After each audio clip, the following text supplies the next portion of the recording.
Hello dear student, myself Dr. Savita Meena, Assistant Professor in Department of Chemistry. In last class, we have started chapter Hard and Soft Acid and Bases and completed the introduction. Today we will start new topic, or we can say your lecture second. So your new topic is the Pearson's Hard and Soft Acid Base Concept. तो Pearson का hard and soft acid base concept क्या है, ये हम इस topic में पढ़ेंगे। 1963 में पियर्सन ने एक्सटेंड किया और जनरलाइज किया जो क्वालिटेटिव कोरिलेशन था लुईस एसिड और लुईस बेस, इनके जो कोरिलेशन को एक्सटेंड किया। उसके बाद 1965 में पियर्सन ने इंट्रोड्यूस किया HSAB प्रिंसिपल, जिसे हम कह सकते हैं hard soft acid base principle. तो अब ये प्रिंसिपल क्या है, इसका क्या कंसेप्ट है, तो पियर्सन ने क्लासिफाई किया एसिड और बेस को कि कुछ एसिड हार्ड भी हो सकते हैं, कुछ सॉफ्ट हो सकते हैं, ऐसे ही बेसिस भी हार्ड और सॉफ्ट दोनों तरह के हो सकते हैं। इसी कंसेप्ट को कहा गया पियर्सन कंसेप्ट। और हम ये कह सकते हैं कि पियर्सन के सिद्धांत या कंसेप्ट के अकॉर्डिंग अम्ल क्षार के मध्य बनने वाले कॉम्प्लेक्स यौगिकों के जो तुलनात्मक स्थायित्व है, उनका जो कंपैरेटिव स्टेबिलिटी है, उसके बारे में जो अनुमान लगाया गया या उनका डिस्कशन किया गया, उनके बारे में समझाया गया, उसी को हम पियर्सन कंसेप्ट कहते हैं। पियर्सन के अकॉर्डिंग क्लास ए में वो मेटल्स आते हैं जिनका साइज छोटा होता है और जिनकी पोलराइजेबल प्रॉपर्टी कम होती है, उन्हें हम हार्ड एसिड कहते हैं।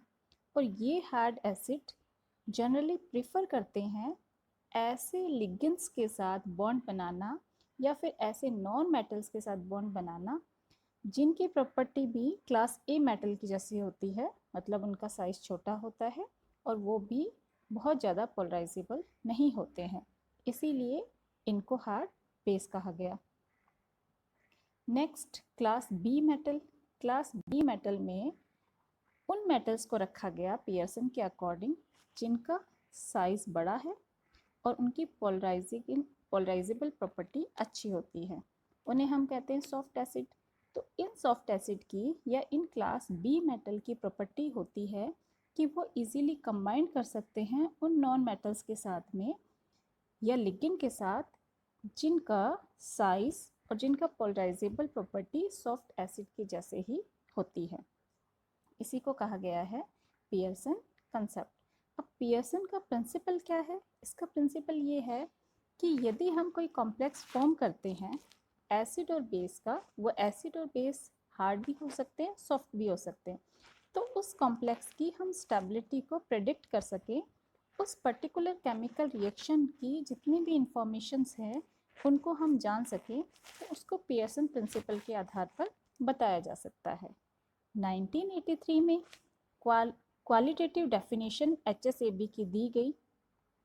HSAB was converted to a quantitative one by using the idea of polarizability। पहले इसका क्वालिटेटिव बताया गया, उसके बाद इसी डेफिनेशन को कन्वर्ट किया गया क्वांटिटेटिव में। कैसे? कि उनका जो पोलराइजेबिलिटी है उसका कितना इफेक्ट है, पोलराइजेशन पावर से कितना चेंज हो रहा है, उसके आधार पर। इसी तरह से हम कह सकते हैं कि जो लेस पोलराइजेबल एटम है या आयन है उसको हम हार्ड कहते हैं, क्योंकि जो मोर इजीली पोलराइज हो जाते हैं उनको हमने सॉफ्ट में डिवाइड किया है। तो ये हार्ड और सॉफ्ट हमने किसके आधार पर बताया? उनकी पोलराइजिंग पावर के आधार पर। हार्ड एसिड प्रेफर करेंगे किन से कोऑर्डिनेट करना? हार्ड बेस के साथ। और सॉफ्ट एसिड कोऑर्डिनेट करेंगे सॉफ्ट बेस के साथ, क्योंकि उनकी जो पोलराइजिंग प्रॉपर्टीज़ हैं वो ऑलमोस्ट सेम है। इसी से ये कंक्लूज़न निकाला गया कि बंध बनाने के लिए कठोर अम्ल कठोर क्षार को तथा मृदु अम्ल मृदु क्षार को वरीयता देते हैं। यहाँ पर हम ये कह सकते हैं कि ये कोई स्पष्टीकरण या कोई सिद्धांत नहीं है, इसे हम एक रूल ऑफ थंब कहते हैं। रूल ऑफ थंब का मतलब है कि इस तरह के जितनी भी रिएक्शंस होती हैं या कॉम्प्लेक्सेशंस बनते हैं उसमें हम उस पर्टिकुलर रिएक्शन में बनाए गए कॉम्प्लेक्स की स्टेबिलिटी का अनुमान लगाते हैं कि वो कॉम्प्लेक्स कंपैरेटिवली दूसरे कॉम्प्लेक्स से ज़्यादा स्टेबल होते हैं, जिसमें एक हार्ड एसिड या सॉफ्ट बेस होगा या सॉफ्ट बेस और हार्ड एसिड होगा। तो पियर्सन कंसेप्ट से हम ये कह सकते हैं कि हार्ड हार्ड और सॉफ्ट सॉफ्ट कॉम्बिनेशन है वो सबसे ज़्यादा स्टेबल कॉम्प्लेक्सेस बनाते हैं। Now next topic is the classification of acids and bases as hard and soft. तो अभी हमने पढ़ा था कि वर्ग ए और वर्ग बी की मेटल्स हैं, उनको हमने हार्ड एंड सॉफ्ट उसके आधार पर डिवाइड किया था। उसी आधार पर हम यहाँ पर ये रिएक्शन ले रहे हैं और इसको समझाने की कोशिश करते हैं कि एसिड और बेस को हार्ड और सॉफ्ट में किस तरह से क्लासिफिकेशन किया जा सकता है। किसी भी अम्ल या क्षार का कठोर या मृदु के रूप में विभाजन कठोर या मृदु अम्ल या क्षार के संयुक्त होने की वरीयता के आधार पर ही संभव है कि किसका कॉम्बिनेशन किससे इजीली हो सकता है, किसका कोऑर्डिनेशन किस बेस या एसिड के साथ में हो सकता है। जैसे कि हमने यहाँ पर ये एग्जाम्पल लिया है, इस आधार पर हम कठोर मृदु अम्ल क्षार वर्गीकरण को समझा सकते हैं। हमने कठोर अम्ल H+ लिया है, मृदु अम्ल मिथाइल मरकरी आयन लिया है CH3Hg+। इन दोनों का हम क्या करते हैं कि जब इनका कंपैरेटिव स्टडी करते हैं तो हम ये देखते हैं कि कठोर क्षार इस अभिक्रिया को बाईं ओर, परंतु मृदु क्षार अर्थात सॉफ्ट बेस इस अभिक्रिया को दाईं तरफ ले जाने की कोशिश करता है। क्यों करता है? क्योंकि जो हार्ड बेस है वो अभिक्रिया के लिए हार्ड एसिड क्या है H+, उसको प्रायोरिटी देगा, उसको वरीयता देगा। इसी प्रकार जो सॉफ्ट बेस है वो सॉफ्ट एसिड के साथ इजीली रिएक्शन कर सकता है, उसको प्रायोरिटी देता है। यहाँ पर हमने क्या लिया? मिथाइल मरकरी धनायन, इसका उपयोग किया क्योंकि यह एक सॉफ्ट एसिड है तथा प्रोटॉन की भांति व्यवहार करने के कारण एक साम्य को दर्शा सकते हैं। H+ hard acid, CH3Hg methyl mercury धनायन ये सॉफ्ट एसिड, और जो तुम्हारा B है इसमें, इसको हमने लिया है एज ए हार्ड बेस। तो रिएक्शन की प्रोबेबिलिटी क्या हुई? ये एक तो डबल डिस्प्लेसमेंट रिएक्शन है। On this basis A list of hard and soft acid and bases we can classify. Hard base try to forward reaction in left direction because hard gives priority to hard acid. Okay. This criteria of hardness or softness is ascribed to the hardness of the electron cloud associated with the particular species. अब यहाँ पर जो हम hardness और softness को बता रहे हैं, ये जनरली हम उनके इलेक्ट्रॉन क्लाउड का एसोसिएशन कितना है पर्टिकुलर स्पीसीज के साथ, उसके आधार पर हम इसको समझा सकते हैं। यहाँ पर हमने ये एक पीरियोडिक टेबल दी है। इस पीरियोडिक टेबल में हमने हार्ड और सॉफ्ट मेटल्स को डिवाइड किया है, कुछ इंटरमीडिएट्स हैं। तो हम क्लियरली देख सकते हैं लेफ्ट डायरेक्शन में ज़्यादातर हार्ड हैं मेटल्स, सॉफ्ट डायरेक्शन में इसमें भी ज़्यादातर हार्ड हैं, इन बिटवीन सॉफ्ट हैं और उनमें भी कुछ इंटरमीडिएट हैं। तो इनका जो डिवाइडेशन है, इनका एसिड और बेस का जो हार्ड और सॉफ्ट में जो डिवाइडेशन है, उनको हमने डिवाइड करके उनको कैटेगरी वाइज लिखा है। थर्ड कैटेगरी जो है उसको हम बोलते हैं बॉर्डर लाइन कैटेगरी। तो अम्ल और क्षार को विभाजित बराबर नहीं किया जा सकता है। कुछ ऐसे होते हैं अम्ल और क्षार जो कि प्रॉपर हार्ड भी नहीं होते हैं, कुछ सॉफ्ट प्रॉपर्टीज रखते हैं। इसी तरह से हमने इन्हें 3 में डिवाइड किया है। जितने भी क्षारीय धातु आयन हैं वो सभी कठोर नहीं होंगे, बड़े एवं आसानी से जो पोलराइज होने वाले हैं जैसे कि सीजियम आयन, लिथियम आयन, इनकी तुलना में वो कुछ सॉफ्ट हो सकते हैं। इसी प्रकार यदि हम बात करें नाइट्रोजन की, ये सामान्यतः छोटा आकार होने के कारण कठोर क्षार है, परंतु इस पर उपस्थित जो पोलराइजेशन सब्स्टिट्यूट है उसका व्यवहार परिवर्तित होने से इसकी प्रॉपर्टी भी चेंज हो जाती है। उदाहरण के लिए हमने पिरिडीन लिया है जो कि काफ़ी सॉफ्ट है, उसमें भी नाइट्रोजन है और नाइट्रोजन खुद एक हार्ड बेस है। एनिलीन को हम बॉर्डर लाइन कह सकते हैं। तो यहाँ पर इस पीरियोडिक टेबल से हम समझ सकते हैं कि किसको हमने हार्ड एसिड और हार्ड बेस में डिवाइड किया है। यहाँ पर हम जितने भी मेटल्स की बात कर रहे हैं,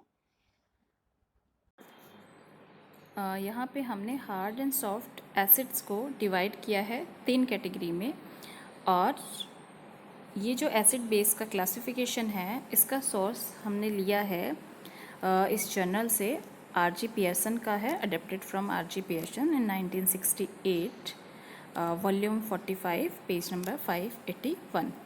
तो यहाँ से हम देख सकते हैं कि हार्ड एसिड में जनरली जो आयंस हैं वो हैं हाइड्रोजन, लिथियम, सोडियम, पोटेशियम। उनको क्षारीय या क्षारीय मृदा धातुएं हैं। उसके अलावा एल्यूमिनियम आयन है, एल्यूमिनियम के कुछ इसमें कंपाउंड्स हैं, एल्यूमिनियम क्लोराइड है, एल्यूमिनियम हाइड्राइड है। इसके अलावा कुछ मेटल्स भी हैं like chromium +3 oxidation state, magnesium +2 oxidation state, cobalt है, आयरन है। और हम कह सकते हैं कि कुछ HX कंपाउंड मतलब हाइड्रोजन बॉन्डिंग मॉलिक्यूल्स वो भी इनमें आते हैं हार्ड एसिड में। बॉर्डर लाइन जो एसिड्स हैं उनमें प्रॉपर्टीज़ ये प्रॉपर से हार्ड एसिड भी नहीं होते हैं और सॉफ्ट एसिड भी नहीं होते हैं, इनके इंटरमीडिएट होते हैं कि प्रॉपर्टीज़ दोनों तरह की होती हैं। इसमें हमारा आयरन है +2 oxidation state, cobalt, nickel, copper, zinc +2 oxidation states, और कुछ रिहीनियम, इरिडियम, रुथेनियम, ऑस्मियम भी +2 और ऑस्मियम +2 और बाकी सब +3 ऑक्सीडेशन स्टेट में है। सॉफ्ट एसिड की बात करें तो सॉफ्ट एसिड में जनरली जो डी ऑर्बिटल्स के आयन हैं वो आते हैं जिनका ऑक्सीडेशन स्टेट कम होता है, जैसे कॉपर +1 है, Ag+1 है, गोल्ड का भी +1 है, और इसके अलावा प्लैटिनम, पैलेडियम इनके +2 ऑक्सीडेशन स्टेट्स मेनली होते हैं। और इनमें सॉफ्ट एसिड्स में मेटल जो कि 0 ऑक्सीडेशन स्टेट रखते हैं या हम कह सकते हैं पाई एक्सेप्टर होते हैं। कुछ एग्जांपल्स हैं जैसे कि ट्राई नाइट्रोबेंजीन, क्विनॉन, ये सब आते हैं सॉफ्ट एसिड में। और हार्ड एसिड में वो आयंस आएंगे जिनका ऑक्सीडेशन स्टेट जनरली हायर होता है। इनके फीचर्स की बात करें, हार्ड एसिड्स का जनरली स्मॉल साइज़ होता है, उनका जो ऑक्सीडेशन स्टेट होता है वो ज़्यादा होता है। इसी तरह से सॉफ्ट एसिड में साइज़ ज़्यादा होगा, लार्जर होगा, बट ऑक्सीडेशन स्टेट उनका कम होगा, आइदर 0 या फिर +1 हो सकता है, +2 हो सकता है। हार्ड एसिड में क्या होगा कि इनमें जो आउटर इलेक्ट्रॉन्स हैं वो बहुत कम प्रेजेंट होते हैं, ऑलमोस्ट नहीं के बराबर होते हैं। इसकी वजह से इनके जो ऑक्सीडेशन स्टेट होती हैं वो जनरली हाई होती हैं और इजीली एक्साइटेड, मतलब वो कन्वर्ट हो सकते हैं लोअर ऑक्सीडेशन से हायर में। सॉफ्ट एसिड्स में क्या होता है कि जो आउटर इलेक्ट्रॉन्स हैं वो प्रेजेंट होते हैं, जिसकी वजह से इनमें जनरली लो पॉजिटिव ऑक्सीडेशन स्टेट बनती हैं। हार्ड एसिड में क्या होगा, डी इलेक्ट्रॉन एब्सेंट होते हैं और इसमें with nearly full D electron. इसका मतलब ये है कि सॉफ्ट में जनरली फुल होते हैं और डी में हार्ड में क्या होगा कि हम इनका ऑक्सीडेशन स्टेट ज़्यादा होने की वजह से वहाँ पे डी इलेक्ट्रॉन एब्सेंट ही होते हैं।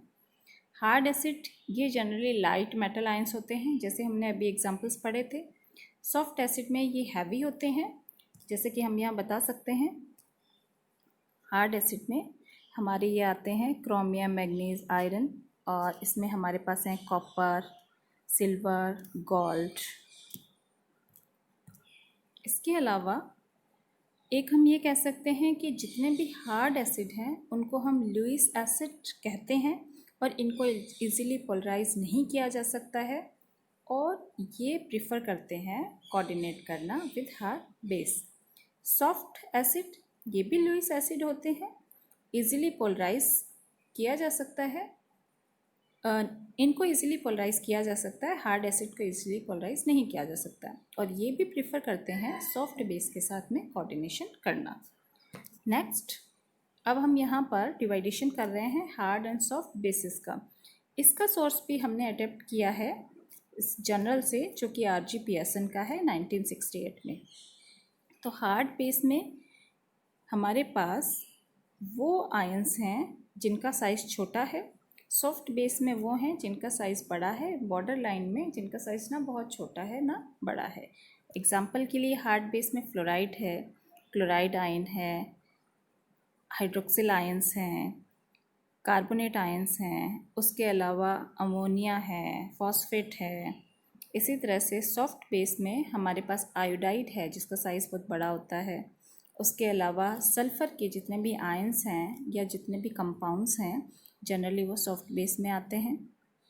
बॉर्डर लाइन में हम बात कर सकते हैं, ब्रोमाइड आयन है, ब्रोमाइड आयन के अलावा सल्फाइड्स हैं, उसके अलावा हमारे पास पिरिडीन है, नाइट्रोजन है। ये सारे बॉर्डर लाइन हैं जिनमें कि दोनों तरह की प्रॉपर्टीज़ होती हैं। अब दोनों तरह की प्रॉपर्टीज़ का मतलब फीचर जो है वो हार्ड एसिड और हार्ड बेस और सॉफ्ट एसिड दोनों के कॉम्बिनेशन वाले होते हैं। जैसे कि यहाँ पर हम बात करते हैं इनके फीचर्स की। फीचर्स में हार्ड एंड सॉफ्ट बेसिस की जब बात करते हैं तो हार्ड बेस उनका जो इलेक्ट्रोनेगेटिविटी होती है वो बहुत अच्छी होती है, सॉफ्ट बेसिस की इलेक्ट्रोनेगेटिविटी कम होती है, हार्ड बेस उनकी पोलराइजेबिलिटी कम होती है, सॉफ्ट बेस की पोलराइजेबिलिटी हाई होती है। हार्ड बेस में प्रेजेंस ऑफ फिल्ड ऑर्बिटल कैसे एम्प्टी हो सकते हैं, ऑर्बिटल्स में exist at higher energy levels, और यहाँ पर पार्शली फिल्ड हो सकते हैं, इसलिए empty orbitals are low line. Next, these are the anions or neutral molecule known as Lewis base. जैसे हम एसिड्स को कह रहे थे लुईस एसिड, इसी तरह इनको लुईस बेस कहते हैं या लिगेंड्स कह सकते हैं, क्योंकि ये इलेक्ट्रॉन डोनेटिंग प्रॉपर्टी रखते हैं और ये प्रीफर करते हैं कोऑर्डिनेट करना विद हार्ड एसिड। इसी तरह से जो सॉफ्ट बेस हैं, these are the anions or neutral molecules called similarly as Lewis base or ligands. They also prefer to bind with soft acids. So today we have completed, first is the Pearson law concept and second is the classification of acid and bases as hard and soft. Thank you. Next lecture we will start from acid base strength and hardness and softness. Okay.